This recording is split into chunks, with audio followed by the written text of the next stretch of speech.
Hello बच्चों, let's read the question. Question says the goods that are used as a raw materials for further production are known by which name?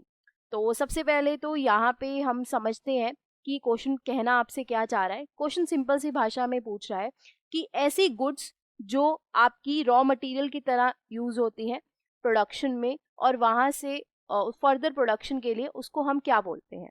देखो, सबसे पहले तो हम एक raw material को use करते हैं आपका फिनिश्ड गुड बनाने के लिए, राइट. अब यहाँ पे मेरा मतलब क्या है फिनिश्ड गुड का, सबसे पहले समझते हैं. एक एग्जांपल लेते हैं. हमने एग्जांपल ली कि रॉ मटेरियल आप कह लीजिए कॉटन ही ले लीजिए आप, राइट. कॉटन ली और आपने फिनिश गुड में उसके क्लोथ्स बनाए, राइट. अब ये जो कॉटन है ये एज अ रॉ मटेरियल इस्तेमाल हो रही है.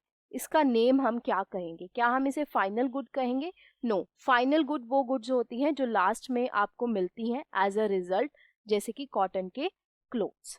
तो हम कह सकते हैं जो फाइनल गुड्स होती हैं वो बेसिकली एक ऐसी गुड्स होती हैं जो कि कंजम्पशन के लिए होती हैं.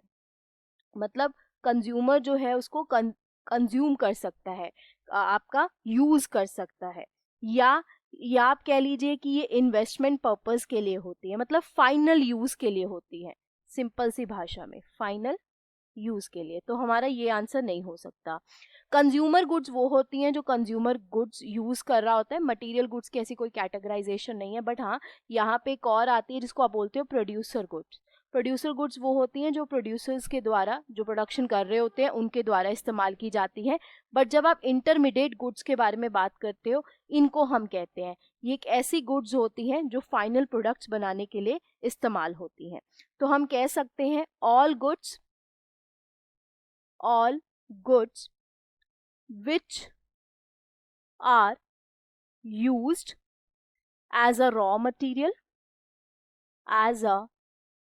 raw material, right, for further production, for further production, right, of other goods, हम इनको एज अ इंटरमीडिएट गुड्स के नाम से जानेंगे. तो यहाँ पे हमारा जो आंसर आएगा वो आएगा डी.